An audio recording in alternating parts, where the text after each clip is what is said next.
دوستو، جنت کے نوجوانوں کے سردار، شہیدوں کے قافلہ سالار، نواسۂ رسول ابن فاطمۃ الزہرا، لخت دل علی مرتضی قرار، جان حسن مجتبیٰ، صحابہ کی آنکھوں کے تارے، ٹوٹے ہوئے دلوں کے سہارے، مومنوں کے دل کے چین، حضرت امام حسین رضی اللہ تعالی عنہ کی شہادت کا وقت آ گیا ہے۔ حضرت امام حسین رضی اللہ تعالی عنہ نے اپنے تمام کنبہ و خاندان اور عزیز و اقارب اور اعوان و انصار کو راہ خدا میں قربان کرنے کے بعد میدان کارزار میں جانے کا ارادہ فرماتے ہیں اور خیمہ اہل بیت میں تشریف لے جاتے ہیں تو کیا دیکھتے ہیں کہ عابد بیمار حضرت امام زین العابدین رضی اللہ تعالی عنہ اپنی بیماری اور کمزوری کے باوجود نیزہ لیے ہوئے امام پاک کی خدمت میں عرض کرتے ہیں، بابا جان، پہلے ہمیں میدان کارزار میں جانے اور اپنی جان کو قربان کرنے کی اجازت دیجیے، میرے ہوتے ہوئے آپ شہید ہو جائیں، یہ نہیں ہو سکتا۔ حضرت امام پاک نے اپنے نور نظر حضرت زین العابدین کو اپنی آغوش محبت میں لیا، پیار کیا اور فرمایا، بیٹا، ابھی تمہارا وقت نہیں آیا ہے، ابھی تم کو اپنی ماں اور بہنوں کی نگہداشت کرنی ہے اور ان بے کساں اہل بیت کو وطن تک پہنچانا ہے۔ میرے پیارے بیٹے، اللہ تعالیٰ تمہیں سے میری نسل اور حسینی سادات کا سلسلہ جاری فرمائے گا۔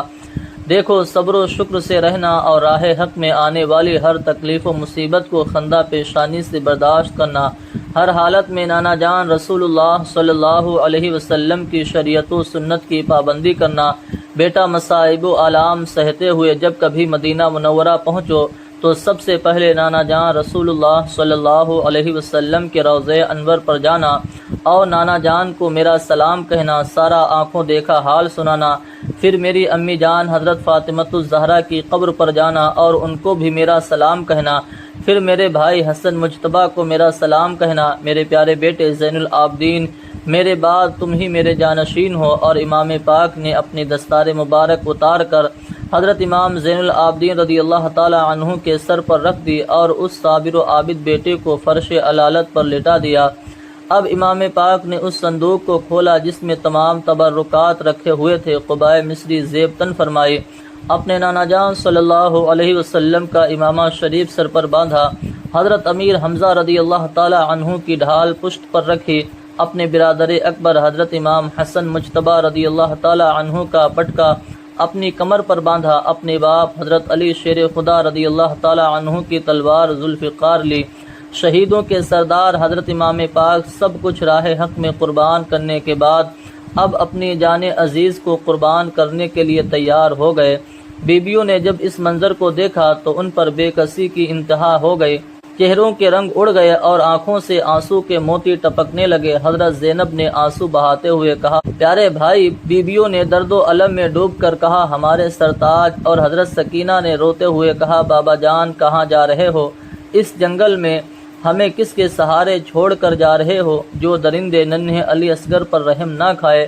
وہ ظالم ہمارے ساتھ کیا سلوک کریں گے؟ حضرت امام پاک نے فرمایا، اللہ تعالیٰ تم لوگوں کا حافظ و نگہبان ہے۔ آپ نے سب کو صبر و رضا کی تلقین فرمائی اور مرضی مولا پر صابر و شاکر رہنے کی وصیت کی اور اپنا آخری دیدار دکھا کر فرمایا، تم سب کو میرا آخری سلام ہو، اور گھوڑے پر سوار ہو گئے۔ فاطمہ کے لاڈلے کا آخری دیدار ہے، حشر کا ہنگامہ برپا ہے میان اہل بیت۔ اور امام پاک میدان کربلا میں یزیدی اندھیروں میں حق و صداقت کا آفتاب بن کر چمکے اور اپنی ذاتی و نسبی فضائل پر مشتمل ایک رجز پڑھا، پھر فرمایا، اے یزیدیو، کان کھول کر سن لو تاکہ قیامت کے دن تم بہانہ نہ بنا سکو کہ ہمیں معلوم نہیں تھا کہ حسین کون تھے۔ تم جس رسول صلی اللہ علیہ وسلم کا کلمہ پڑھتے ہو، اسی رسول کا فرمان ہے کہ حسن و حسین میرے دونوں نواسے جنتی جوانوں کے سردار ہیں۔ اسی رسول کا ارشاد پاک ہے کہ جس نے حسن و حسین سے دشمنی کی اس نے مجھ سے دشمنی کی، اور جس نے مجھ سے دشمنی کی اس نے اللہ تعالیٰ سے دشمنی کی۔ تو اے یزیدیو، اللہ تعالیٰ سے ڈرو، میری دشمنی سے توبہ کر لو، ورنہ اللہ اور رسول کو کیا منہ دکھاؤ گے، اور میرے خون ناحق کا تمہارے پاس کیا جواب ہوگا؟ میں نواسۂ رسول ابن بطول اور علی شیر خدا کا بیٹا حسین ہوں۔ حضرت امام پاک کی تقریر کا ان بدبختوں پر کچھ اثر نہ ہوا، بلکہ یزیدیوں نے کہا، آپ یا تو یزید کی بیعت کر لیں ورنہ جنگ کے لیے تیار ہو جائیں۔ اب حضرت امام پاک 20,000 یزیدیوں کی فوج کے سامنے کھڑے ہو کر فرما رہے تھے کہ اپنے بہادروں کو میرے مقابلے کے لیے بھیجتے جاؤ۔ چنانچہ مشہور بہادر تمیم بن قحطبہ اور جابر بن قاہر اور بدر بن سہیل یمنی جیسے نامور جنگجو حضرت امام پاک کے مقابلے کے لیے یک کے بعد دیگرے آتے رہے اور امام پاک نے ان سب کو جہنم بھیج دیا۔ غرض کی امام پاک نے دشمنوں کی لاشوں کا انبار لگا دیا۔ دشمنوں کے لشکر میں شور مچ گیا کہ جنگ کا یہ انداز رہا تو ہماری فوج کا ایک سپاہی بچ کر نہیں جا سکتا، لہذا اب موقع مت دو اور چاروں طرف سے گھیر کر ایک بارگی حملہ کر دو۔ ابن سعد نے حکم دیا کہ چاروں طرف سے تیروں کی بارش کر دو۔ یزیدی فوج نے آپ کو چاروں طرف سے گھیر لیا اور ہزاروں تیروں کی بارش شروع ہو گئی۔ آپ کا گھوڑا اس قدر زخمی ہو گیا کہ اس میں قوت و ہمت نہ رہی، چنانچہ حضرت امام پاک کو ایک جگہ ٹھہرنا پڑا۔ اب ہر طرف سے تیر آ رہے تھے اور امام پاک کا تن اقدس زخمی ہو رہا تھا۔ ظالموں نے آپ کے نورانی جسم کو زخموں سے پارا پارا اور لہو لہان کر دیا۔ بے وفا کوفیوں اور ناپاک یزیدیوں نے نواسے رسول فرزند بطول حضرت امام حسین رضی اللہ تعالی عنہ کو مہمان بنا کر بلایا اور ان کے ساتھ یہ سلوک کیا، یہاں تک کہ زہر میں بجھا ہوا ایک تیر آپ کی اس نورانی پیشانی پر آ کر لگا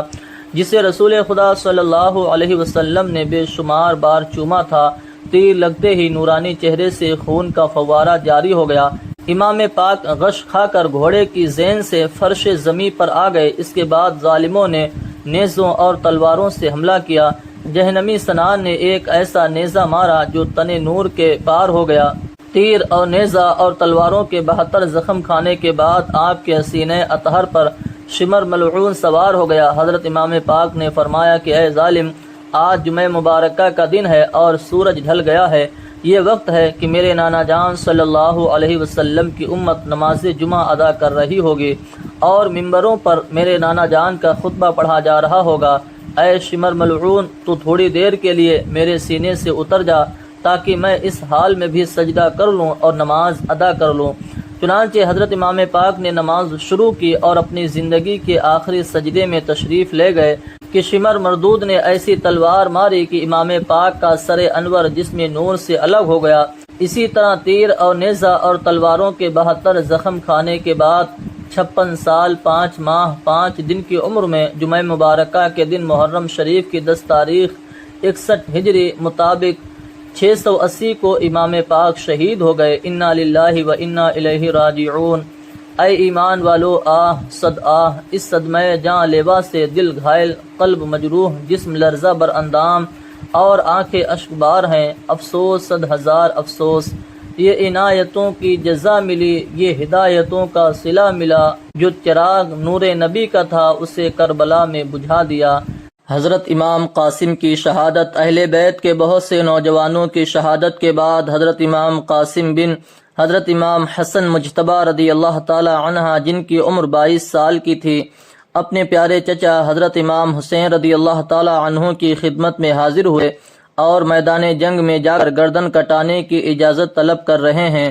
حضرت امام پاک نے فرمایا، بیٹا قاسم، تم میرے پیارے بھائی امام حسن کی نشانی اور یادگار ہو۔ میں کس طرح گوارا کر سکتا ہوں کہ تم میرے سامنے خاک و خون میں تڑپتے ہوئے اپنا گلا کٹاؤ، اور میں دیکھ رہا ہوں کہ میں اس جان لیوا صدمہ کو برداشت کرنے کی طاقت نہیں رکھتا، اس لیے میں تمہیں میدان جنگ میں جانے کی اجازت نہیں دے سکتا۔ حضرت امام قاسم رضی اللہ تعالی عنہ نے جب دیکھا کہ امام پاک کسی طرح سے اجازت نہیں دے رہے ہیں، بس اسی وقت یہ خیال آیا کہ میرے والد گرامی حضرت امام حسن رضی اللہ تعالی عنہ نے مجھ کو ایک تعویذ لکھ کر دی تھی جو میرے بازو پر بندھی ہوئی ہے، اور والد گرامی نے فرمایا تھا کہ بیٹا قاسم، جب تم پر سخت مصیبت اور امتحان و آزمائش کا وقت آئے تو اس تعویذ کو کھول کر پڑھ لینا، تمہاری سب تکلیف دور ہو جائے گی۔ آپ نے سوچا کہ اس سے بڑی تکلیف اور مصیبت کیا ہو سکتی ہے، چنانچہ آپ نے تعویذ کو کھولا اور پڑھا، جس کا مضمون یہ تھا کہ بیٹا قاسم، جب تمہارے چچا میرے پیارے بھائی امام حسین رضی اللہ تعالی عنہ میدان کربلا میں مصائب و آلام میں گھرے ہوئے ہوں تو تم اپنی جان کو ان پر قربان کر دینا۔ امام قاسم نے اس تعویذ کو امام پاک کی خدمت میں اس یقین کے ساتھ پیش کر دیا کہ اب مجھے اجازت مل جائے گی حضرت امام پاک نے جب تعویذ کو کھول کر پڑھا تو پلکیں بھیگ گئیں اور آنکھوں سے اشک جاری ہو گئے، اور امام قاسم کو میدان جنگ میں جانے کی اجازت عطا کر دی، اور امام پاک نے اپنے پیارے بھائی حضرت امام حسن کا امامہ امام قاسم کے سر پر باندھا اور تلوار ہاتھ میں دے کر گھوڑے پر سوار کر کے فرمایا، بیٹا جاؤ اپنی ماں اور پھوپھی سے مل لو۔ چنانچہ حضرت امام قاسم خیمہ میں تشریف لے گئے، اپنی مہربان ماں اور پھوپھی اور تمام اہل بیت سے ملاقات کیا اور آخری سلام کر کے امام پاک کے پاس حاضر ہوئے۔ امام پاک نے جنتی دولہا کو دعا دیتے ہوئے میدان جنگ کی طرف روانہ کیا۔ حضرت امام قاسم جوش جہاد سے لبریز گھوڑا دوڑاتے ہوئے یزیدی فوج کے سامنے پہنچ گئے۔ رجز کے اشعار پڑھ کر فرمایا، اے یزیدیو، اب جس کے سر پر موت سوار ہو وہ میرے سامنے آئے، میری تلوار کی مار سے اپنے خون میں نہائے۔ امام قاسم کی اس حیدری للکار سے یزیدیوں کی فوج پر ڈر اور ہیبت طاری ہو گئی، کسی میں جرأت و ہمت نہیں ہوئی کہ امام قاسم کے مقابلے کے لیے آئے۔ ابن سعد بدکار نے جب یہ دیکھا کہ یزیدی لشکر میں سے کوئی بھی حضرت امام قاسم کے مقابلے کے لیے نہیں نکلتا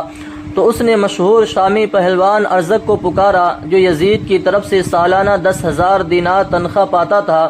جب ارزق پہلوان ابن سعد کے پاس حاضر ہوا تو ابن سعد نے کہا، اے ارزق، دیکھ بڑی دیر سے یہ نوجوان مقابلے کی دعوت دے رہا ہے، مگر ہمارے لشکر میں سے کسی کی بھی ہمت نہیں ہے کہ اس نوجوان کے مقابلے کے لیے جائے، اس لیے اب میں تجھ کو حکم دیتا ہوں کہ تو 1,000 سوار کا لشکر لے کر اس نوجوان کے مقابلے کے لیے میدان میں جا۔ ارزق کو ابن سعد کی بات بہت بری لگی، وہ غضبناک ہو کر کہنے لگا، اے ابن سعد، سارا مصر و شام جانتا ہے کہ میں اکیلا 1,000 بہادروں کا مقابلہ کرتا ہوں، کہ آج میں ایک بچے سے مقابلہ کر کے اپنا نام خراب و برباد کروں گا۔ ابن سعد نے کہا، اے ارزق، تو کس گمان و خیال میں ہے؟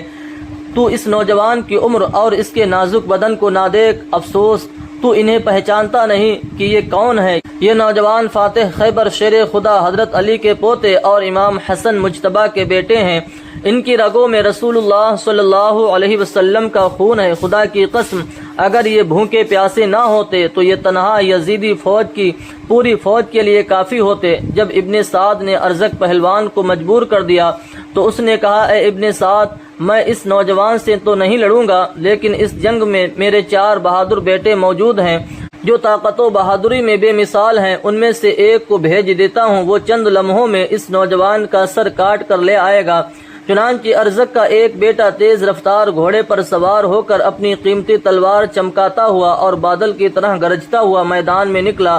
حضرت امام قاسم نے اس کو میدان میں آتا ہوا دیکھ کر فرمایا کہ افسوس تیرے باپ کو تجھ پر رحم نہیں آیا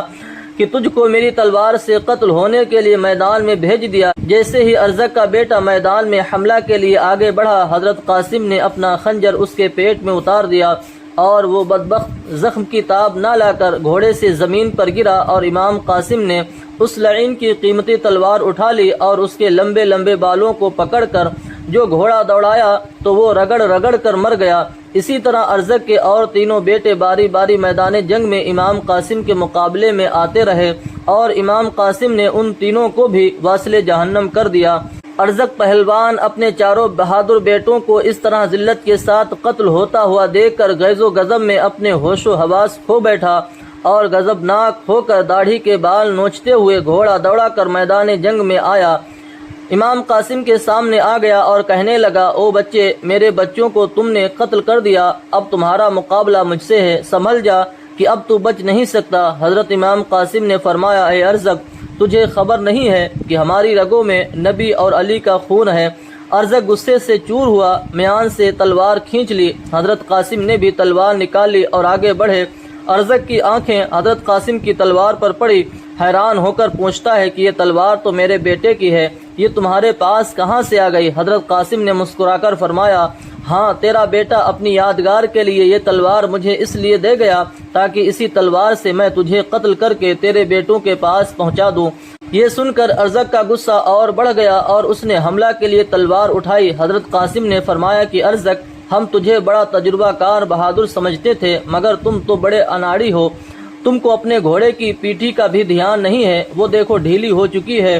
ارزق جلدی سے جھک کر گھوڑے کے تنگ کو دیکھنے لگا، اتنے میں حضرت قاسم نے اس کی کمر پر تلوار کا ایسا وار کیا کہ ارزق کا جسم 2 ٹکڑے ہو گیا اور وہ لعین واصل جہنم ہو گیا۔ پھر حضرت قاسم نے دیکھا کہ ابن سعد قلب لشکر میں کھڑا ہے اور یزیدی فوج کی کمان کر رہا ہے۔ آپ نے سوچا کہ کیوں نہ اس خبیث کو بھی قتل کر ڈالوں۔ اسی خیال سے آگے بڑھے ہی تھے کہ چاروں طرف سے یزیدی لشکر نے گھیر کر تلواروں اور نیزوں کی بارش کر دی۔ آپ 27 زخم کھا کر گھوڑے سے گرے۔ شیث بن سعد ملعون نے آپ کے سینے پر ایک ایسا نیزہ مارا جس کی تاب نہ لا کر حضرت امام قاسم نے اپنی جان کو جانے جانا کے سپرد کر دیا اور مرتبہ شہادت حاصل کر لیا۔ انا للہ و انا الیہ راجعون۔ امام حسین رضی اللہ تعالی عنہ نے امام قاسم کی مقدس لاش کو گود میں اٹھایا اور چہرے پر انوار سے خاک و خون کے دھبوں کو صاف کر کے خیمہ میں لائے۔ دوستو، اسی طرح میدان کربلا میں حضرت امام قاسم کے تینوں بھائی عبداللہ بن حسن اور عمر بن حسن اور ابو بکر بن حسن رضی اللہ تعالی عنہم نے بھی یزیدی لشکر سے جنگ کرتے ہوئے راہ حق میں شہادت سے ہمکنار ہوئے۔ دوستو، حضرت امام مسلم رضی اللہ تعالی عنہ کا خط آنے کے بعد حضرت امام حسین رضی اللہ تعالی عنہ کو درخواست قبول فرما لینے میں کسی طرح کی تشویش اور تردد کی کوئی وجہ باقی نہیں رہی تھی۔ ظاہر میں شکل تو یہ تھی اور حقیقت میں قضا و قدر کے فرمان نافذ ہو چکے تھے۔ آپ کی شہادت کا وقت نزدیک آ چکا تھا۔ شہادت کا جذبہ شوق دل کو کھینچ رہا تھا۔ فداکاری کے ولولوں نے دل کو بےتاب کر دیا تھا۔ اسی لیے تو شہادت کی کشش میدان کربلا کی جانب کھینچے لیے جا رہی تھی، اور حضرت امام حسین رضی اللہ تعالی عنہ کا حال کچھ اس طرح تھا: 2 قدم بھی نہیں چلنے کی ہے طاقت مجھ میں، عشق کھینچے لیے جاتا ہے میں کیا جاتا ہوں۔ اکابر صحابہ کرام علیہم الرضوان حضرت امام حسین رضی اللہ تعالی عنہ کو اس سفر سے روکنے کے لیے بہت ہی منت و سماجت کرتے رہے کہ آپ مکہ مکرمہ سے کوفہ تشریف نہ لے جائیں، مگر ان سب کی کوششیں ناکام رہیں، اور حضرت امام حسین رضی اللہ تعالی عنہ نے کوفہ جانے کے لیے پختہ ارادہ فرما لیا، اور 3 ذی الحجہ 60 ہجری کو اپنے اہل و عیال اور عزیز و اقارب اور غلاموں کل 82 نفوس قدسیہ کے ساتھ مکہ مکرمہ سے کوفہ کے لیے روانہ ہو گئے۔ اے ایمان والو، اس سفر میں حضرت امام حسین رضی اللہ تعالی عنہ کے 3 بیٹے آپ کے ساتھ تھے۔ حضرت علی اوسط، جن کو امام زین العابدین کہتے ہیں، یہ حضرت شہر بانو کے وطن سے تھے۔ اس وقت ان کی عمر 22 سال کی تھی اور علیل تھے۔ حضرت امام کے دوسرے صاحبزادے حضرت علی اکبر تھے، جو یعلا بنت ابی مرہ کے وطن سے ہیں۔ ان کی عمر 18 سال کی تھی۔ یہ کربلا میں شہید ہوئے۔ حضرت امام کے تیسرے بیٹے، جنہیں حضرت علی اصغر کہتے ہیں، ان کی ماں قبیلہ بنی قزاع سے تھیں۔ یہ شیر خوار بچے تھے۔ حضرت امام حسین کی ایک صاحبزادی حضرت سکینہ بھی ساتھ تھیں، جن کی عمر 7 برس کی تھی۔ ان کی ماں کا نام رباب بنت امر القیس تھا۔ حضرت سکینہ کی نسبت حضرت قاسم کے ساتھ ہوئی تھی، اور کربلا میں حضرت قاسم کے ساتھ ان کے نکاح ہونے کی جو روایت مشہور ہے وہ غلط ہے۔ حضرت امام حسین رضی اللہ تعالی عنہ کی 2 بیویاں آپ کے ساتھ تھیں، ایک حضرت شہر بانو، دوسری حضرت علی اصغر کی والدہ ماجدہ، اور حضرت امام حسن رضی اللہ تعالی عنہ کے 4 نوجوان صاحبزادے حضرت قاسم، حضرت عبداللہ، حضرت عمر، حضرت ابو بکر رضی اللہ تعالی عنہم حضرت امام حسین رضی اللہ تعالی عنہ کے ہمراہ تھے، جو کربلا میں شہید ہوئے۔ اور حضرت علی رضی اللہ تعالی عنہ کے 5 فرزند حضرت عباس بن علی، حضرت عثمان بن علی، حضرت عبداللہ بن علی، حضرت محمد بن علی اور حضرت جعفر بن علی حضرت امام پاک کے ساتھ تھے، کربلا میں شہید ہوئے۔ اور حضرت عقیل کے بیٹوں میں حضرت مسلم تو اپنے دونوں بیٹے حضرت محمد اور حضرت ابراہیم کے ساتھ پہلے ہی کوفہ میں شہید کر دیے گئے تھے، اور یہ 3 بیٹے حضرت عبداللہ، حضرت عبد الرحمن، حضرت جعفر امام حسین کے ہمراہ کربلا میں شہید ہوئے۔ اور حضرت جعفر طیار کے 2 پوتے حضرت محمد اور حضرت عون کربلا میں شہید ہوئے۔ ان کے والد کا نام عبداللہ بن جعفر ہے۔ حضرت محمد اور حضرت عون امام پاک کی حقیقی بہن حضرت زینب بنت علی کے بیٹے اور امام پاک کے بھانجے ہیں۔ اہل بیت میں سے کل 17 حضرات حضرت امام حسین رضی اللہ تعالی عنہ کے ساتھ مرتبہ شہادت سے سرفراز ہوئے، اور حضرت امام زین العابدین بیمار اور دوسرے کم عمر شہزادگان جیسے حضرت عمر بن حسن اور حضرت محمد بن عمر بن علی قیدی بنائے گئے رضی اللہ تعالی عنہم اجمعین۔ دوستو، حضرت امام حسین رضی اللہ تعالی عنہ بہت تیزی کے ساتھ سفر فرما رہے تھے۔ راستے میں بشیر بن غالب اسدی سے ملاقات ہوئی، جو کوفہ سے مکہ مکرمہ جا رہے تھے۔ امام حسین نے ان سے کوفہ کا حال دریافت فرمایا تو انہوں نے جواب دیا کہ اہل کوفہ کے دل تو آپ کے ساتھ ہیں، مگر ان کی تلواریں بنی امیہ کے ساتھ ہیں۔ اور خدا جو چاہتا ہے کرتا ہے، یفعل اللہ ما یشاء۔ حضرت امام حسین رضی اللہ تعالی عنہ نے فرمایا سچ ہے۔ اور آگے راستے میں عرب کا مشہور شاعر فروزق سے ملاقات ہوئی، اس نے بھی اسی طرح کی بات کہی۔ بہرحال حضرت امام حسین رضی اللہ تعالی عنہ نے سفر جاری رکھا کہ بطن الرما نام کے مقام سے آگے بڑھے تو عبداللہ بن مطیع سے ملاقات ہوئی۔ انہوں نے امام حسین کی بہت منت و سماجت کی کہ آپ کوفہ ہرگز نہ جائیں، وہاں آپ کو یقیناً شہید کر دیا جائے گا۔ حضرت امام حسین رضی اللہ تعالی عنہ نے فرمایا لن یصیبنا الا ما کتب اللہ لنا، ہمیں وہی مصیبت پہنچ سکتی ہے جو اللہ تعالیٰ نے ہمارے لیے مقرر فرما دی ہے۔ حضرت امام حسین رضی اللہ تعالی عنہ منزل بمنزل سفر فرماتے ہوئے چلے جا رہے تھے، اور اب تک کوفہ میں امام مسلم کی شہادت اور وہاں کے بدلے ہوئے بے وفا حالات سے بالکل ہی بے خبر تھے کہ منزل ثعلبیہ پر بکیر اسدی سے ملاقات ہوئی، جو کوفہ سے آ رہے تھے۔ انہوں نے امام پاک کے قدموں کا بوسہ لے کر کوفہ کے بدترین حالات سے حضرت امام حسین کو آگاہ کیا، اور حضرت امام مسلم اور ان کے بچوں کی شہادت اور دردناک حالات کو بیان کیا۔ حضرت امام پاک کوفیوں کی غداری اور عہد شکنی کی داستان سن کر حیران و پریشان رہ گئے۔ حضرت امام مسلم اور ان کے فرزندوں کی شہادت اور کوفیوں کی بے وفائی اور بدعہدی کا حال سن کر بعض لوگوں نے کہا اے امام پاک ہمیں یہیں سے واپس تشریف لے چلیں۔ چنانچہ حضرت امام پاک نے واپسی کا ارادہ فرما لیا، مگر حضرت امام مسلم کے بھائیوں نے رو رو کر عرض کیا کہ اے امام حسین رضی اللہ تعالی عنہ، بھائی مسلم کی ایسی دردناک اور مظلومانہ شہادت کے بعد ہم لوگ واپس نہیں جائیں گے بلکہ خون ناحق کا بدلہ لیں۔ آپ نے یہ بات سن کر واپسی کا ارادہ ترک کر دیا اور قافلہ آگے چل پڑا۔ اسی طرح قافلہ آگے بڑھتا رہا۔ جب امام پاک مقام زبالہ میں پہنچے تو اس جگہ پر آپ نے قافلہ والوں سے فرمایا کہ ہمیں دردناک خبر ملی ہے کہ مسلم بن عقیل شہید کر دیے گئے ہیں اور ہماری اطاعت کے دعوے داروں نے ہمیں چھوڑ دیا، لہذا جو شخص تم سے چاہے وہ واپس چلا جائے، ہماری طرف سے اس پر کوئی الزام نہیں۔ کچھ عرب کے لوگ جو راستے میں امام پاک کے ساتھ ہو گئے تھے، اس اعلان کے سنتے ہی سب دائیں بائیں اور ادھر ادھر روانہ ہو گئے، اور زیادہ تر وہی لوگ باقی رہ گئے جو مدینہ منورہ سے آپ کے ساتھ آئے تھے۔ حر اور 1000 کا لشکر جب امام پاک کوہ ذی حشم میں پہنچ کر خیمہ زن ہوئے تو محرم شریف 60 ہجری کی پہلی تاریخ تھی کہ حر بن یزید ریاحی 1000 کے لشکر کے ساتھ آپ کا راستہ روک کر کھڑا ہوا ہے۔ حر نے حضرت امام حسین کو سلام کیا اور عرض کیا اے ابن رسول اللہ صلی اللہ علیہ وسلم،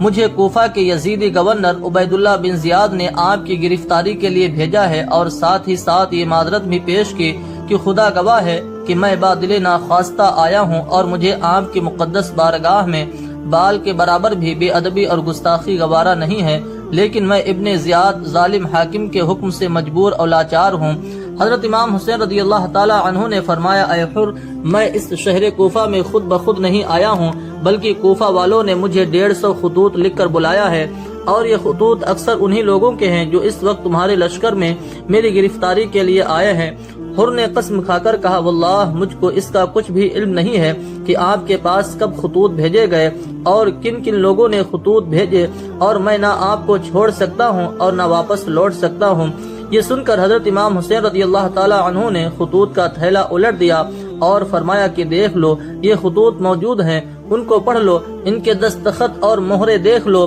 پھر آپ نے نام لے لے کر پکارا کہ اے شیش بن ربعی، اے قیس بن اشعث، اے زید بن حارث، سچ سچ بولو، کیا تم لوگوں نے خطوط لکھ لکھ کر اور قسمیں دے دے کر مجھے نہیں بلایا ہے؟ امام پاک کی پکار سن کر یہ سب بے حیا اور نابکار شرم سے گردنیں جھکائے کھڑے رہے اور کسی نے کوئی جواب نہیں دیا۔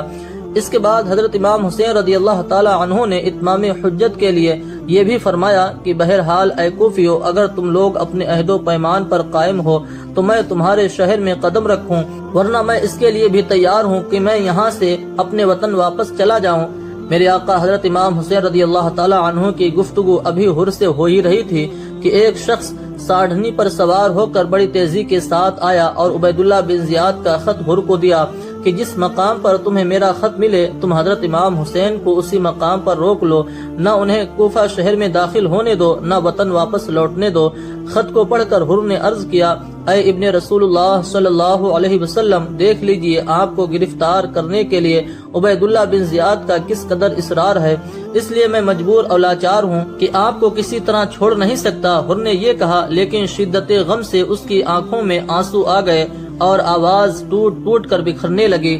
دوستو، اس بات میں کوئی شک و شبہ نہیں کہ حر کے دل میں حضرت امام حسین رضی اللہ تعالی عنہ کی بے پناہ عظمت تھی، چنانچہ وہ نمازوں میں برابر حضرت امام پاک کی ہی اقتدا کرتا رہا، لیکن وہ ابن زیاد بدنہاد کے ظلم و ستم سے لاچار اور مجبور تھا۔ اگر حضرت امام حسین رضی اللہ تعالی عنہ کے ساتھ کسی طرح کی رعایت کرتا تو 1000 لشکر کی موجودگی میں یہ راز پوشیدہ نہیں رہ سکتا تھا اور ابن زیاد بدنہاد کے ظلم و ستم کا نشانہ بننا پڑتا۔ اسی سبب سے حضرت امام حسین رضی اللہ تعالی عنہ کو بے آب و گیا چٹیل میدان میں اترنا پڑا۔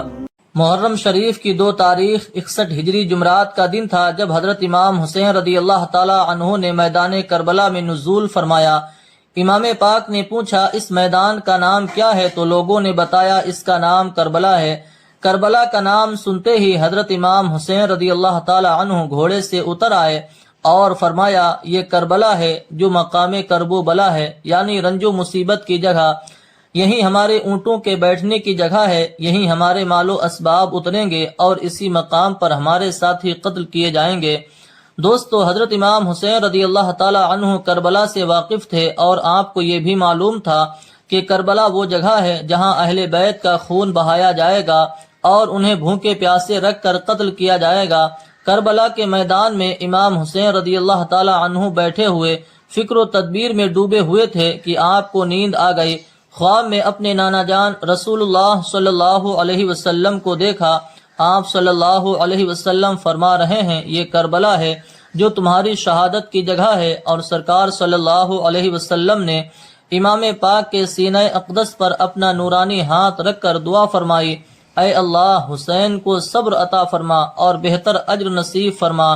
حضرات، بے وطن مسافر حضرت امام حسین رضی اللہ تعالی عنہ کا سامان ابھی بے ترتیب ادھر ادھر پڑا ہوا ہے۔ بے حیا اور دغاباز کوفیوں کو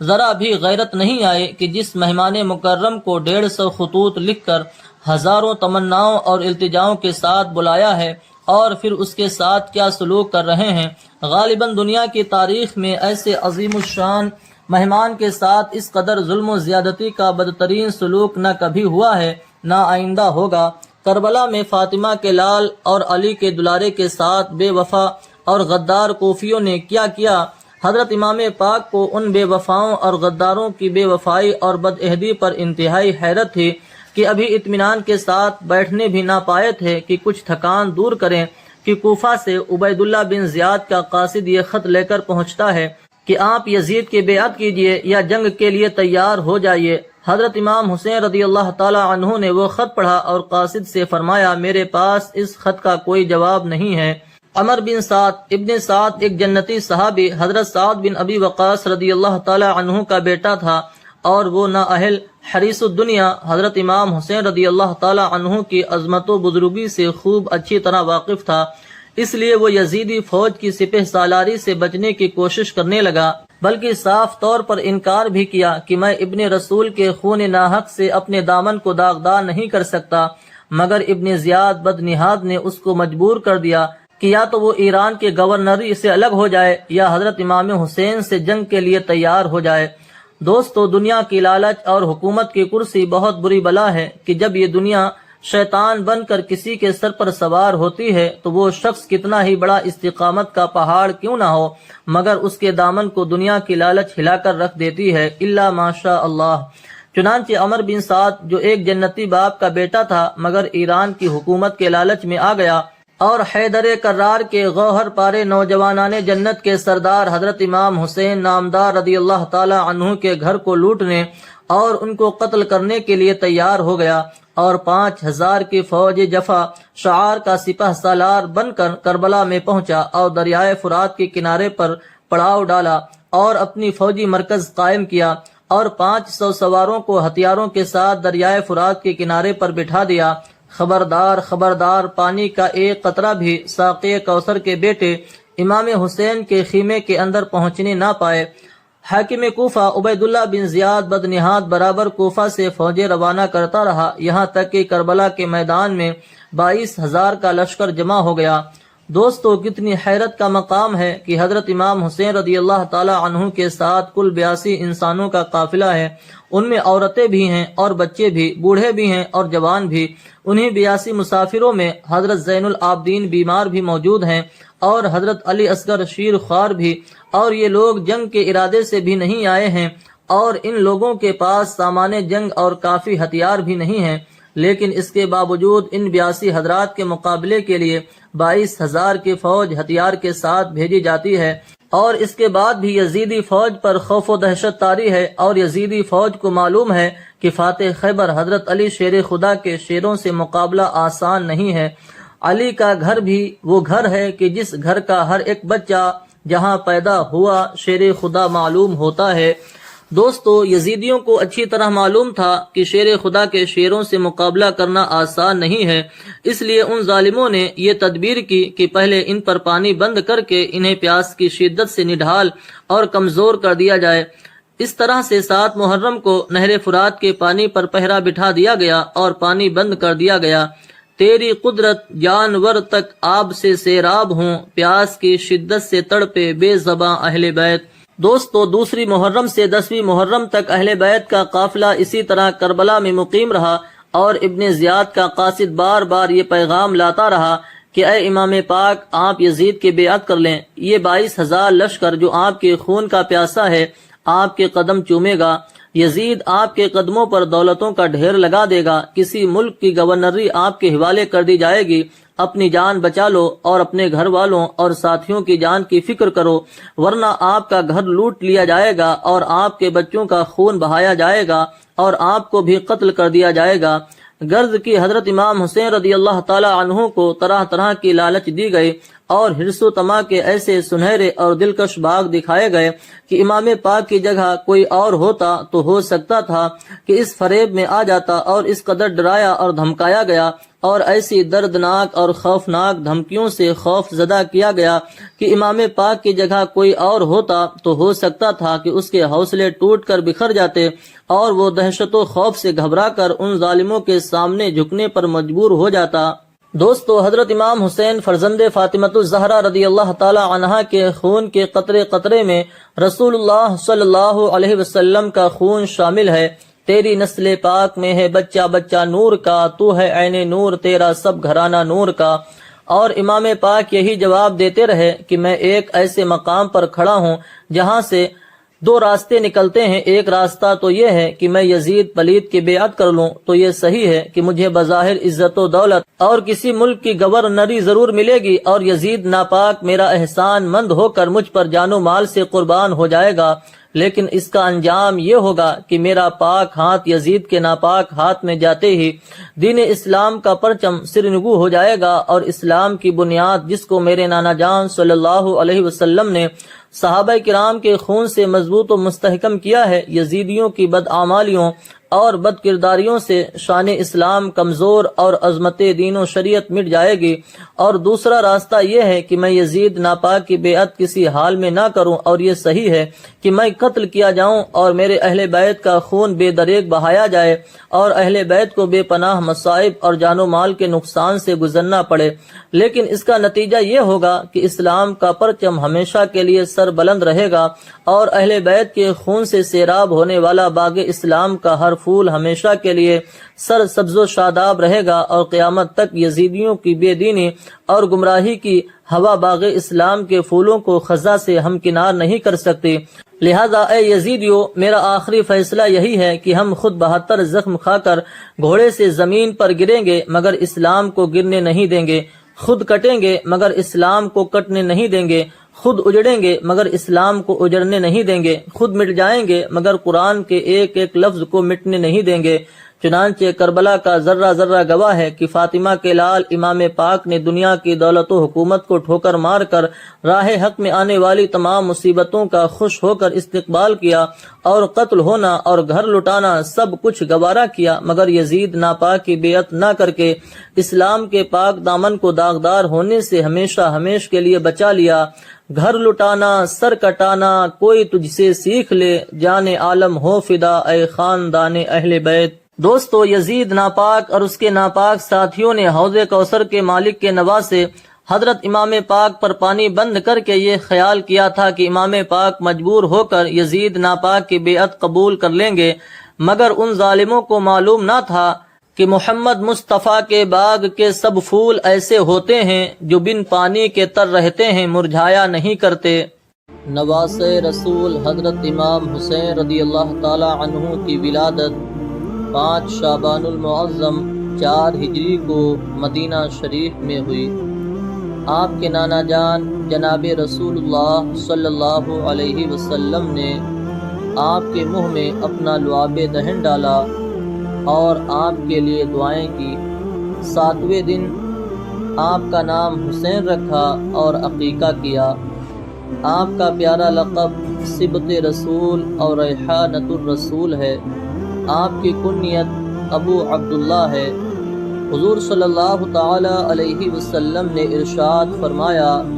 کہ حضرت ہارون علیہ السلام نے اپنے بیٹوں کا نام شبر و شبیر رکھا تھا، تو انہی کے نام پر یعنی شبر و شبیر پر، جس کا معنی حسن اور حسین ہے، تو میں نے بھی اپنے بیٹوں کا نام حسن اور حسین رکھا۔ ایک حدیث پاک میں آیا ہے، الحسن والحسین اسمان من اہل الجنہ، بے شک حسن اور حسین جنتی ناموں میں سے 2 نام ہیں۔ محترم حضرات، حضرت امام حسین رضی اللہ تعالی عنہ کون ہیں اور آپ کی شان کتنی بلند و بالا ہے، آپ اس حدیث پاک سے اندازہ لگا سکتے ہیں۔ حضور صلی اللہ علیہ وسلم نے ارشاد فرمایا، حسین منی وانا من الحسین، احب اللہ من احب حسینا، حسین مجھ سے ہیں اور میں حسین سے ہوں۔ اللہ تعالیٰ اس شخص سے محبت فرماتا ہے جو حسین سے محبت کرتا ہے۔ محترم حضرات، رسول پاک صلی اللہ علیہ وسلم نے ہمیں اور آپ کو یہ بتلا دیا کہ اے لوگو، اگر تم یہ چاہتے ہو کہ اللہ تعالیٰ تم سے محبت فرمائے تو تم سب سے پہلے امام حسین رضی اللہ تعالی عنہ سے محبت کرو۔ اگر تم امام حسین رضی اللہ تعالی عنہ سے محبت کرو گے تو اللہ تعالیٰ تم سے بھی محبت فرمائے گا۔ حضرت صدر الافاضل علیہ رحمہ تحریر فرماتے ہیں کہ ابن سعد نے عمران بن عبداللہ رضی اللہ تعالی عنہما سے روایت کی کہ کسی نے حضرت امام حسن رضی اللہ تعالی عنہ کو خواب میں دیکھا کہ آپ کی دونوں آنکھوں کے درمیان قل هو اللہ احد لکھی ہوئی ہے۔ آپ کے اہل بیت میں اس سے بہت خوشی ہوئی، لیکن جب یہ خواب حضرت سعید بن مسیب رضی اللہ تعالی عنہ کے سامنے بیان کیا گیا تو انہوں نے فرمایا کہ اگر آپ کا یہ خواب سچا ہے تو حضرت امام حسن رضی اللہ تعالی عنہ کی عمر کے چند ہی دن رہ گئے ہیں۔ یہ تعبیر صحیح ثابت ہوئی اور بہت قریب زمانے میں آپ کو زہر دیا گیا۔ ایک مرتبہ حضرت امام حسن رضی اللہ تعالی عنہ کو شہد میں ملا کر زہر دیا گیا، دوسری مرتبہ آپ کو کھجور میں ملا کر زہر دیا گیا۔ کھجور کھاتے ہی آپ کو سخت گھبراہٹ ہوئی۔ اپنے بھائی حضرت امام حسین رضی اللہ تعالی عنہ کے مکان پر تشریف لائے اور رات بھر بے قرار رہے۔ صبح ہوتے ہی اپنے نانا جان رسول اللہ صلی اللہ علیہ وسلم کے روضے اطہر پر حاضر ہوئے اور شفا کی التجا کی تو اللہ تعالیٰ نے آپ کو شفا عطا فرمائی۔ اسی طرح 5 مرتبہ آپ کو زہر ہلاہل دیا گیا اور آپ اپنے نانا جان شافی نافی رسول اللہ صلی اللہ علیہ وسلم کی بارگاہ اقدس میں حاضر ہوتے اور زہر کا اثر ختم ہو جاتا تھا،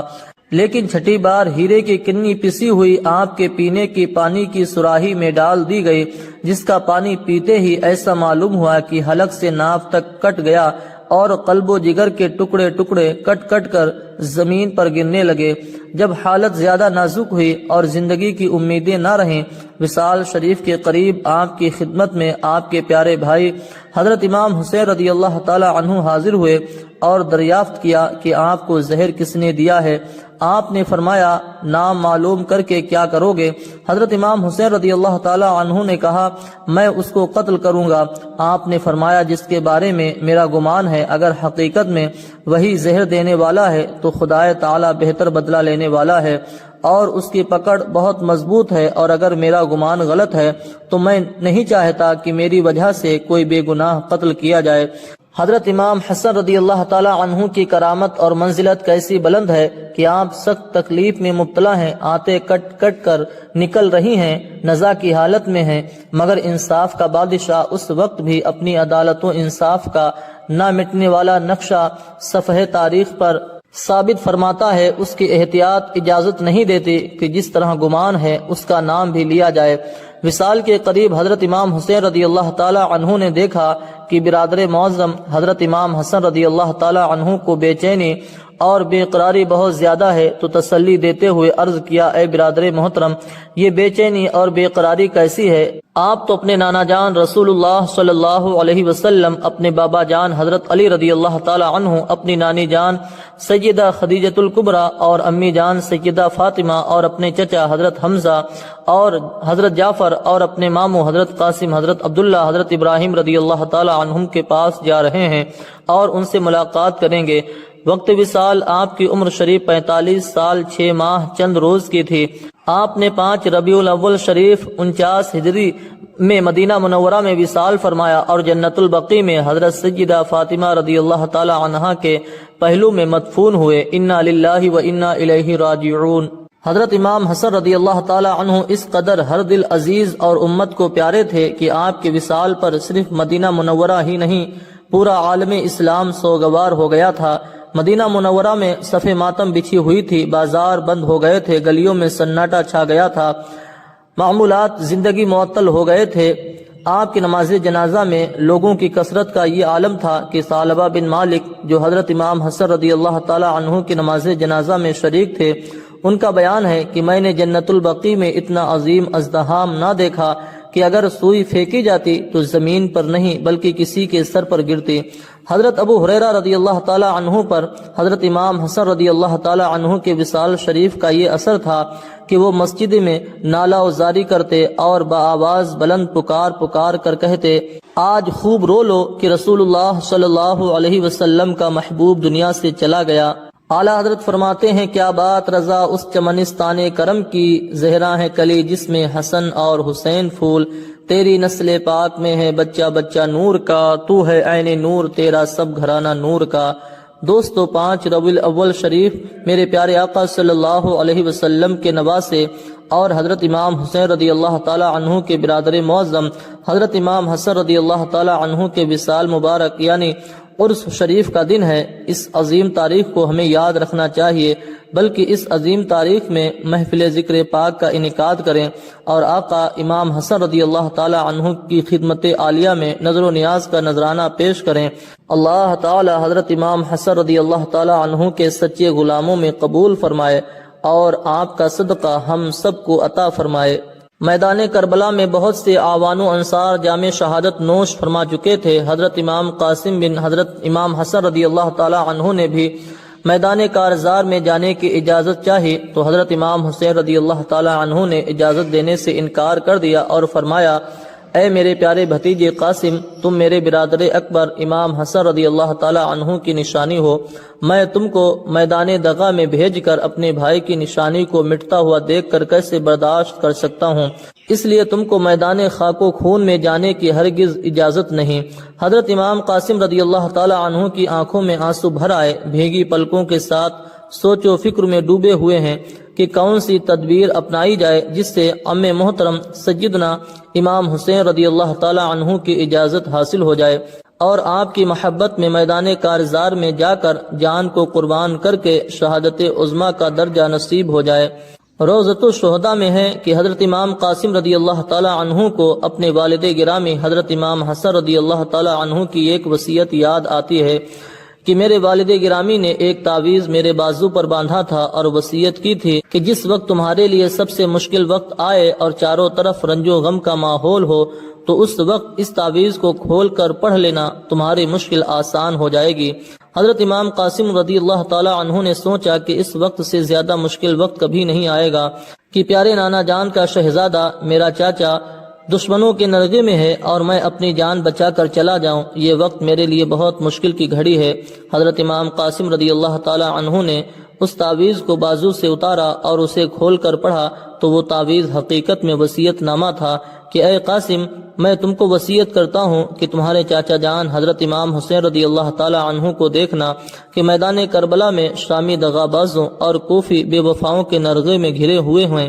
تو ان کے قدموں پر اپنا سر قربان کرنے اور اپنی جان ان پر فدا کرنے سے ہرگز باز نہ رہنا، اگرچہ وہ تم کو میدان کارزار میں جانے سے روکیں گے، مگر تم جنگ میں جانے کی اجازت لینے میں خوب کوشش کرنا، کیونکہ حضرت امام حسین رضی اللہ تعالی عنہ پر جان قربان کرنا شہادت کے دروازوں کی کنجی ہے اور بزرگی و نیکی حاصل ہونے کا وسیلہ ہے۔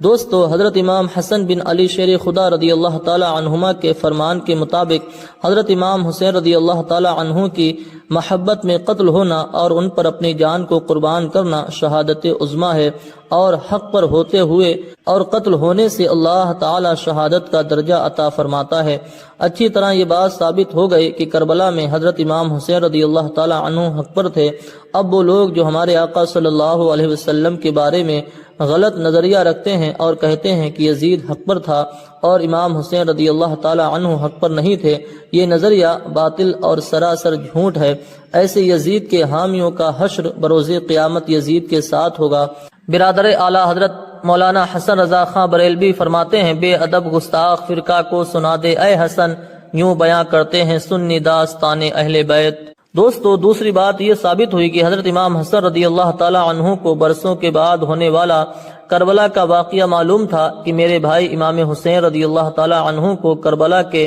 بے آب و دانہ میدان میں قتل کر دیا جائے گا۔ یہ علم غیب نہیں تو اور کیا ہے؟ بے شک اپنے محبوب صلی اللہ علیہ وسلم کو اللہ تعالی نے علم غیب عطا فرمایا ہے۔ جب آل کے علم غیب کا یہ عالم ہے تو رسول اللہ صلی اللہ علیہ وسلم کے علم غیب کا عالم کیا ہوگا؟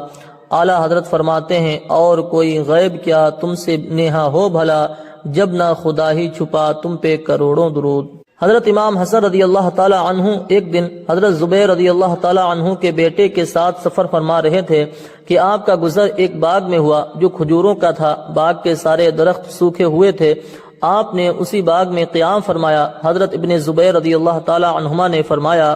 اے کاش یہ درخت ہرے ہوتے اور اس میں تازہ کھجور لگے ہوتے تو ہم اسے کھاتے۔ حضرت امام حسن رضی اللہ تعالی عنہ نے فرمایا، کیا تم تازہ کھجور کھانا چاہتے ہو؟ حضرت ابن زبیر رضی اللہ تعالی عنہ نے عرض کی، ہاں حضور۔ حضرت امام حسن رضی اللہ تعالی عنہ نے دعا کے لیے ہاتھ اٹھایا اور کچھ کہا جو کسی کو معلوم نہ ہوا۔ اسی وقت کھجور کا ایک درخت ہرا ہو گیا جو تازہ کھجوروں سے لدا ہوا تھا۔ پھر لوگوں نے درخت سے کھجوریں توڑی اور سب نے پیٹ بھر کر کھائیں۔ دوستو، بزرگوں کی دعا کا بڑا اثر ہوتا ہے۔ وہ شخص بڑا خوش نصیب ہے جو بزرگوں کی دعائیں لیتا ہے۔ بزرگوں کی دعاؤں سے مشکلیں آسان ہو جاتی ہیں، بلائیں ٹل جاتی ہیں، بیمار شفا پاتے ہیں۔ اللہ تعالیٰ اپنے نیک بندوں کی دعاؤں کو رد نہیں فرماتا۔ نہ جانے کون دعاؤں میں یاد کرتا ہے، میں ڈوبتا ہوں دریا اچھال دیتا ہے۔ دوستو، حضرت امام حسن رضی اللہ تعالی عنہ نے حضرت علی رضی اللہ تعالی عنہ کے گہوارے علم میں پرورش پائی تھی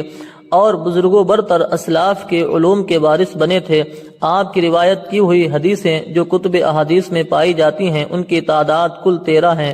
جبکہ وصال رسول صلی اللہ علیہ وسلم کے وقت آپ کی عمر شریف صرف 7.5 سال کی تھی۔ آپ کا شمار مدینہ منورہ کے اصحاب علم میں کیا جاتا تھا۔ ایک شخص نے آپ سے سوال کیا کہ زندگی بسر کرنے کے اعتبار سے اچھی زندگی کون شخص بسر کر سکتا ہے؟ تو آپ نے جواب دیا، وہ شخص جو اپنی زندگی میں دوسروں کو بھی شریک کر لے۔ پھر اس شخص نے سوال کیا کہ سب سے بری زندگی کس شخص کی ہے؟ تو آپ نے جواب میں فرمایا، جس شخص کے ساتھ کوئی دوسرا زندگی نہ بسر کر سکے۔ حضرت امام حسن رضی اللہ تعالی عنہ فرماتے تھے کہ ضرورت کا پورا نہ ہونا اس سے کہیں بہتر ہے کہ اس کے لیے کسی نااہل کی طرف رجوع کیا جائے، یعنی کسی نااہل کے سامنے ہاتھ پھیلایا جائے۔ حضرت امام حسن رضی اللہ تعالی عنہ کا فرمان ہے کہ اللہ تعالیٰ کی راہ میں کسی بھائی کی حاجت پوری کر دینا میرے نزدیک 1 مہینے کے اعتکاف کرنے سے بہتر ہے۔ دوستو، حضور صلی اللہ علیہ وسلم اور حضرت علی شیر خدا رضی اللہ تعالی عنہ اور حضرت فاطمۃ الزہرا رضی اللہ تعالی عنہا کی مرضی ہوئی کہ میرے پیارے بیٹے امام حسین رضی اللہ تعالی عنہ کا امتحان اور ان کی آزمائش عظیم اور سخت ہو، تاکہ مقام شہادت بھی عظیم اور بلند و بالا ہو۔ اس لیے کہ اللہ تعالیٰ کی راہ میں جو شخص جتنی زیادہ قربانی پیش کرتا ہے اور ذلت اٹھاتا ہے تو وہ شخص اللہ تعالیٰ کی بارگاہ میں اسی قدر عزت و بزرگی بھی پاتا ہے۔ دوستو، جب کوئی واقعہ ہونے والا ہوتا ہے تو اس کے ہونے کے اسباب بھی پیدا ہو جاتے ہیں۔ حضرت امام حسین رضی اللہ تعالی عنہ کی شہادت کے اسباب اس طرح پیدا ہوئے کہ حضرت امیر معاویہ رضی اللہ تعالی عنہ نے رجب 60 ہجری دمشق میں وصال فرمایا۔ آپ کے وصال کے بعد آپ کا ناخلف اور ناپاک بیٹا یزید پلید تخت سلطنت پر بیٹھا اور اس نے اپنی بیعت لینے کے لیے حکومت کے اطراف و جوانب میں خطوط روانہ کیے۔ مدینہ منورہ کے گورنر ولید بن عقبہ تھے، ان کو اپنے باپ کے وصال کی اطلاع کی اور لکھا، ہر خاص و عام سے میری بیعت لو، اور حسین بن علی، عبداللہ بن زبیر اور عبداللہ بن عمر رضی اللہ تعالی عنہم سے پہلے بیعت لو، ان سب کو ایک لمحہ کی مہلت نہ دو۔ مدینہ طیبہ کا حاکم جب یزید ناپاک کی بیعت لینے کے لیے حضرت امام حسین رضی اللہ تعالی عنہ کی خدمت میں حاضر ہوا تو آپ نے یزید کے فسق و فجور اور ظلم و زیادتی کے سبب اس کی بیعت سے انکار فرما دیا۔ حضرت امام حسین رضی اللہ تعالی عنہ جانتے تھے کہ یزید ناپاک کی بیعت کا انکار اس کے غصہ و اشتعال کا سبب بنے گا اور ناپاک یزید میری جان کا دشمن اور خون کا پیاسا ہو جائے گا، لیکن حضرت امام حسین رضی اللہ تعالی عنہ کے تقوی و دیانتداری نے اجازت نہیں دی کہ اپنی جان کی خاطر نااہل کے ہاتھ پر بیعت کریں اور مسلمانوں کی تباہی اور دین و شریعت کی بے حرمتی کی پرواہ نہ کریں، اور یہ امام حسین رضی اللہ تعالی عنہ جیسے نیک صالح فرزند رسول صلی اللہ علیہ وسلم سے کس طرح ممکن تھا۔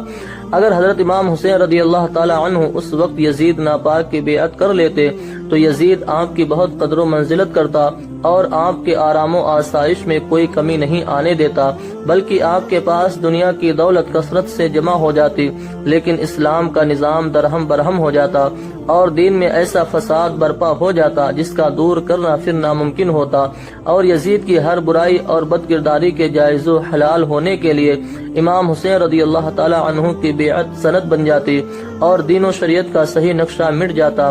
اسی وقت حضرت امام حسین رضی اللہ تعالی عنہ مدینہ منورہ سے کوفہ جانے کے لیے تیار ہو جاتے ہیں۔ یہ واقعہ 4 شعبان 60 ہجری کا ہے۔ حالات اس قدر خراب اور بگڑ چکے تھے کہ اس برکت و رحمت والے شہر پیارے مدینہ کو چھوڑ کر کوفہ کے لیے جانا حضرت امام حسین رضی اللہ تعالی عنہ کے لیے ضروری ہو گیا۔ وہ مدینہ منورہ جہاں اطراف عالم سے مسلمان حاضر ہونے کی تمنا کریں، وہ مدینہ منورہ جس کو دیکھنے کے لیے مومن خواہش و آرزو کرے، دکھا دے یا الہی وہ مدینہ کیسی بستی ہے جہاں پر رات دن مولا تیری رحمت برستی ہے۔ مدینہ منورہ سے جانے کی تیاری مکمل ہو گئی۔ حضرت امام حسین رضی اللہ تعالی عنہ اپنے نانا جان جناب رسول اللہ صلی اللہ علیہ وسلم کے روضہ اقدس پر آخری سلام پیش کرنے کے لیے حاضر ہوئے۔ ذرا سوچو تو صحیح کہ جب حضرت امام حسین رضی اللہ تعالی عنہ روضہ اطہر پر اپنے نانا جان صلی اللہ علیہ وسلم کے روبرو آخری سلام کے لیے حاضر ہوئے ہوں گے، اس وقت حضرت امام حسین رضی اللہ تعالی عنہ کی حالت و کیفیت کا عالم کیا ہوگا۔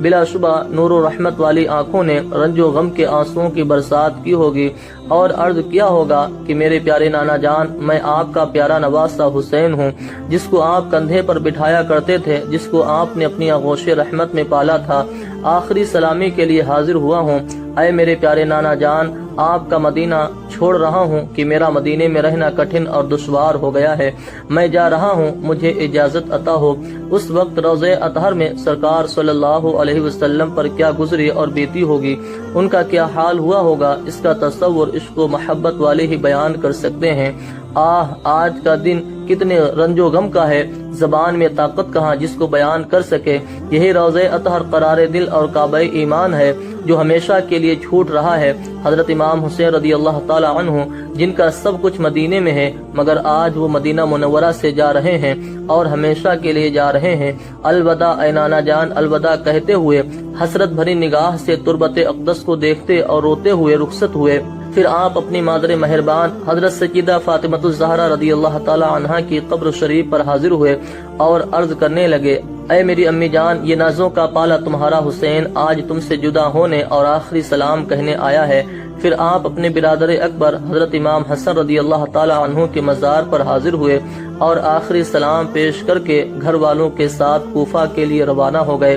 خلیفہ اعلی حضرت صدر الافاضل مولانا سید محمد نعیم الدین مراد آبادی رحمۃ اللہ علیہ لکھتے ہیں، ملک شام جو یزید ناپاک کا دارالسلطنت تھا، وہاں کے باشندوں نے یزید کی بیعت قبول کر لی تھی، اور اہل کوفہ امیر معاویہ رضی اللہ تعالی عنہ کے زمانے ہی میں حضرت امام حسین رضی اللہ تعالی عنہ کی خدمت میں خطوط بھیج رہے تھے اور آپ کی تشریف آوری کی التجائیں کر رہے تھے، لیکن حضرت امام حسین رضی اللہ تعالی عنہ نے صاف طور پر انکار فرما دیا تھا۔ امیر معاویہ رضی اللہ تعالی عنہ کے وصال اور یزید ناپاک کا تخت سلطنت پر بیٹھنے کے بعد کوفہ کے لوگوں نے اتفاق رائے سے حضرت امام حسین رضی اللہ تعالی عنہ کی خدمت میں تقریباً 150 خطوط بھیجے، اور ان خطوط میں اپنی نیاز مندی، جذبات، عقیدت و اخلاص کا اظہار اور آپ پر اپنی جان و مال فدا کرنے کی تمنا ظاہر کی۔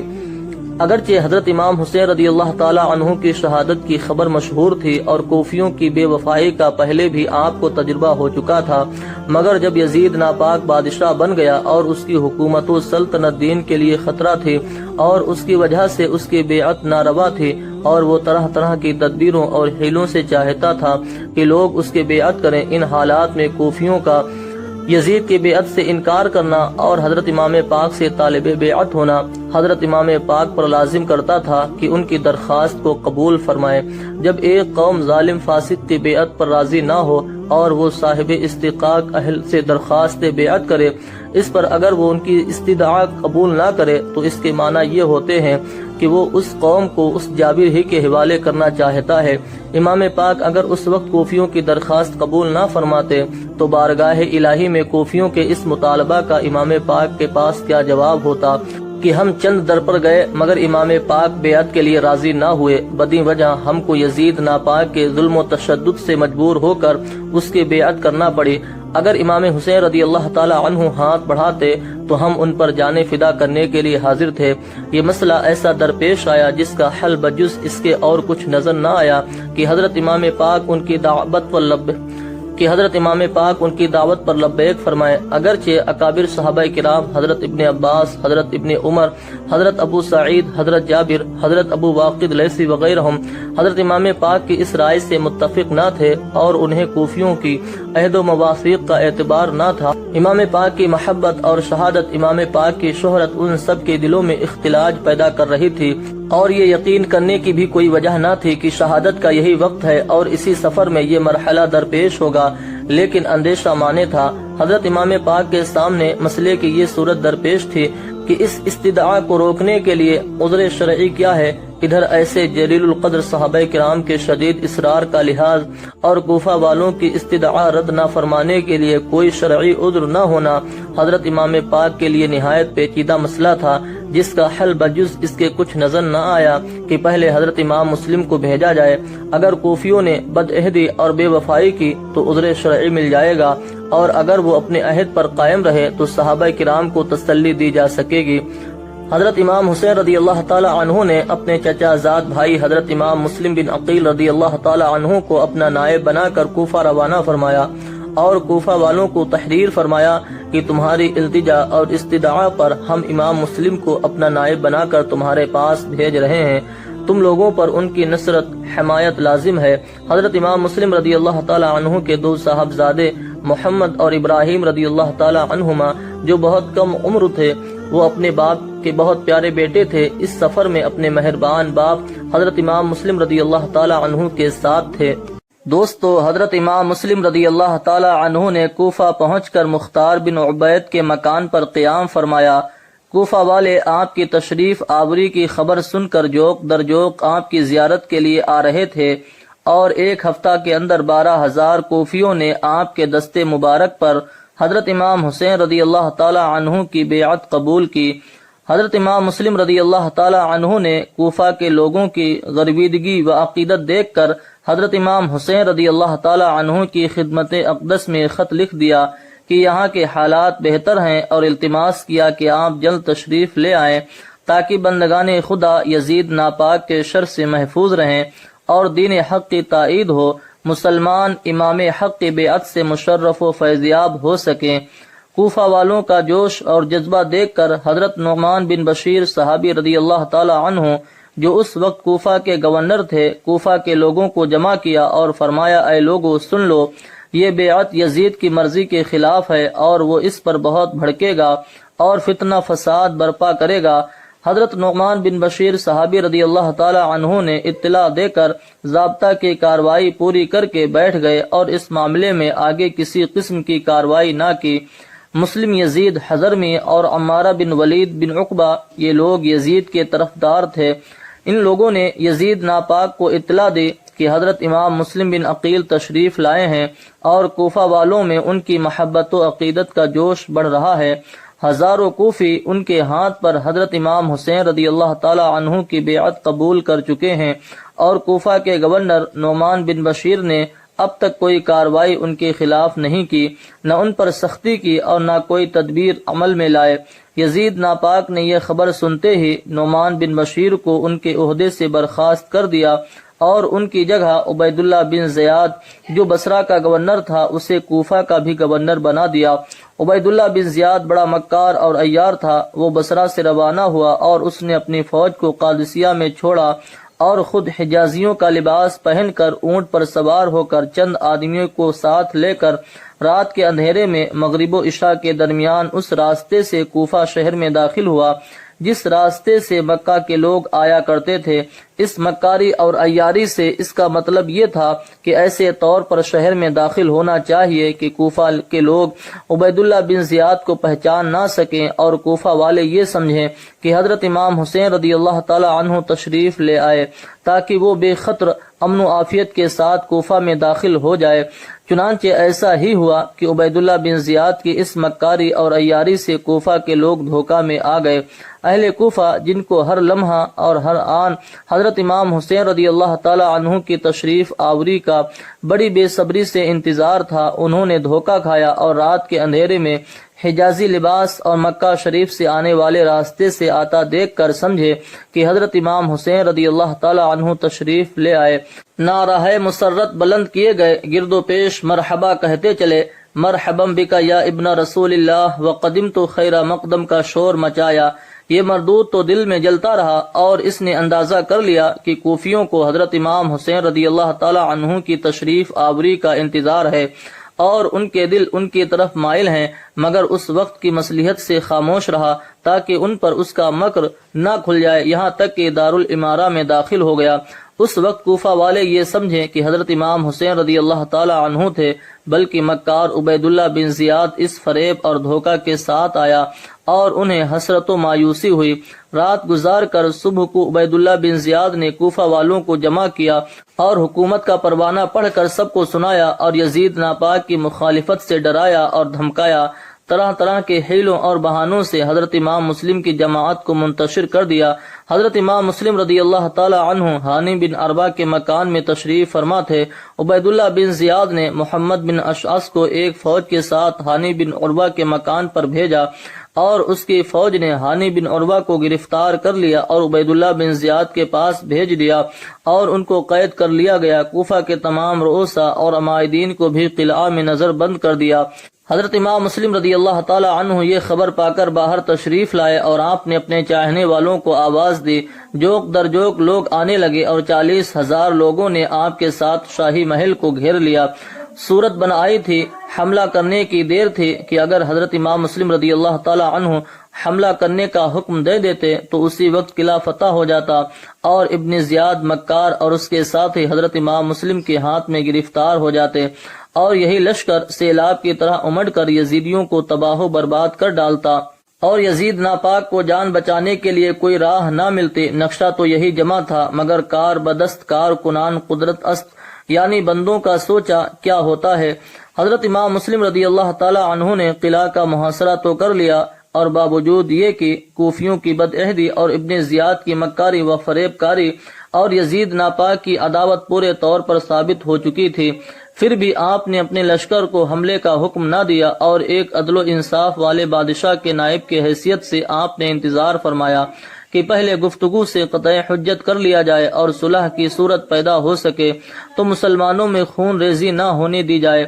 آپ اپنے اس پاک ارادہ سے انتظار میں رہے اور اپنی احتیاط کو ہاتھ سے جانے نہ دیا۔ دشمن نے اس وقفہ یعنی مہلت سے فائدہ اٹھا لیا اور کوفہ کے رؤسا اور عمائدین یعنی بڑے بڑے لوگوں کو جن کو ابن زیاد بدنہاد نے پہلے سے قلعہ میں بند کر رکھا تھا انہیں مجبور کیا کہ وہ اپنے رشتہ داروں اور زیر اثر لوگوں کو مجبور کر کے حضرت امام مسلم رضی اللہ تعالی عنہ کی جماعت سے علیحدہ کر دیں۔ یہ لوگ ابن زیاد بدنہاد کے ہاتھ میں قید تھے اور جانتے تھے کہ اگر ابن زیاد بدنہاد کو شکست بھی ہوئی تو وہ قلعہ فتح ہونے تک ان کا خاتمہ کر دے گا۔ اس خوف سے وہ سب گھبرا گئے اور انہوں نے قلعہ کی دیوار پر چڑھ کر اپنے رشتہ داروں متعلقین سے گفتگو کی اور انہیں حضرت امام مسلم رضی اللہ تعالی عنہ کا ساتھ چھوڑ دینے پر انتہا درجہ کا زور دیا اور بتایا کہ علاوہ اس بات کے کہ حکومت تمہاری دشمن ہو جائے گی، یزید ناپاک تمہارے بچے بچے کو قتل کر ڈالے گا، تمہارے مال لٹوا دے گا، تمہاری جاگیریں اور مکان ضبط ہو جائیں گی۔ یہ اور مصیبت ہے کہ اگر تم لوگ حضرت امام مسلم رضی اللہ تعالی عنہ کے ساتھ رہے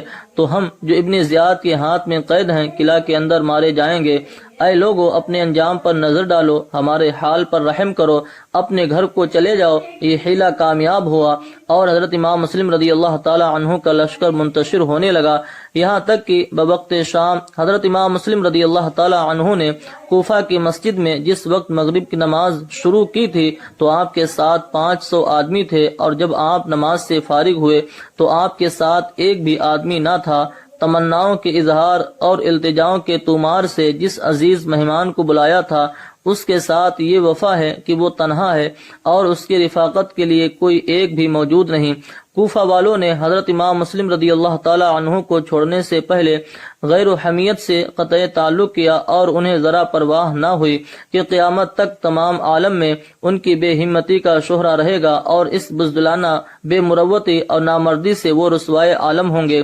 حضرت امام مسلم رضی اللہ تعالی عنہ اس غربت و مسافرت میں تنہا رہ گئے، کدھر جائیں، کہاں قیام کریں۔ حیرت ہے، کوفہ کے تمام مہمان خانوں کے دروازے مقفل ہیں، جہاں سے ایسے محترم مہمانوں کو مدعو کرنے خطوط اور رسائل کا تانتا باندھ دیا گیا تھا۔ چھوٹے چھوٹے بچے ساتھ ہیں، کہاں انہیں لٹائیں، کہاں سلائیں۔ کوفہ کے وسیع خطہ میں 2-4 گز زمین حضرت امام مسلم رضی اللہ تعالی عنہ کے شب گزارنے کے لیے نظر نہیں آتے۔ اس وقت حضرت امام مسلم رضی اللہ تعالی عنہ کو حضرت امام حسین رضی اللہ تعالی عنہ کی یاد آتی ہے اور دل تڑپا دیتی ہے۔ وہ سوچتے ہیں کہ میں نے امام حسین کی جناب میں خط لکھا، تشریف آوری کی التجا کی ہے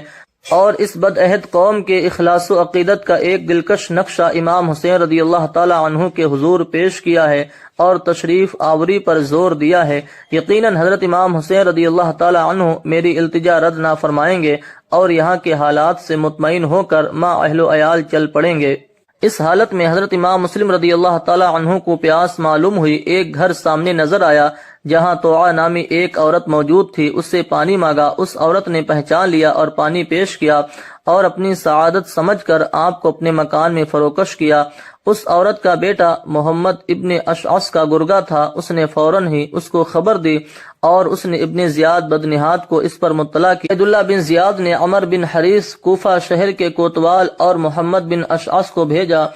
ان دونوں نے ایک لشکر کو ساتھ لے کر توعا کے گھر کو گھیر لیا اور چاہا کہ حضرت امام مسلم کو گرفتار کر لیں۔ حضرت امام مسلم رضی اللہ تعالی عنہ تلوار لے کر نکلے اور مجبوراً آپ نے ان ظالموں سے مقابلہ کیا۔ ان ظالموں نے دیکھا کہ حضرت امام مسلم ان کی فوج پر اس طرح ٹوٹ پڑے جیسے شیر ببر بکریوں کے ریوڑ پر حملہ کرتا ہے۔ آپ کے شیرانہ حملوں سے ظالموں کے حوصلے ٹوٹ گئے، ان میں سے بعض مارے گئے اور بے شمار زخمی ہو گئے۔ ان ظالموں بے وفاؤں کو معلوم ہو گیا کہ مولا علی شیر خدا کے میدان کے ایک جوان سے مقابلہ آسان نہیں ہے۔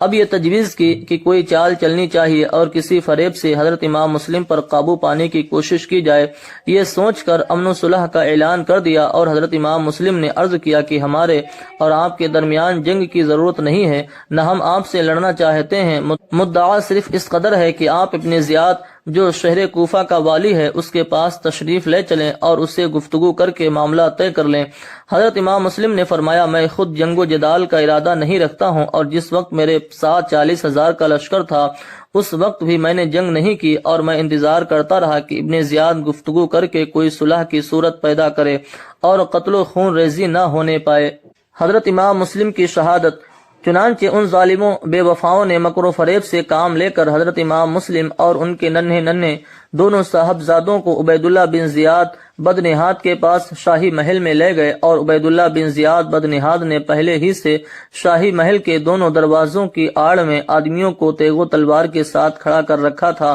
اور انہیں حکم دیا تھا کہ حضرت امام مسلم جیسے ہی دروازے کے اندر داخل ہوں ایک دم دونوں طرف سے ان پر وار کیا جائے۔ حضرت امام مسلم اس مکاری و عیاری سے بے خبر اور ناواقفیت کے ساتھ تشریف لا رہے ہیں، اور آپ یہ آیت کریمہ ربنا افتح بیننا و بین قومنا بالحق پڑھتے ہوئے شاہی محل کے دروازے میں داخل ہوئے۔ داخل ہونا تھا کہ ظالموں نے دونوں طرف سے تلواروں کے وار کیے، اور بنی ہاشم کا مظلوم مسافر اعدائے دین کی بے رحمی سے شہید ہوا۔ انا للہ و انا الیہ راجعون۔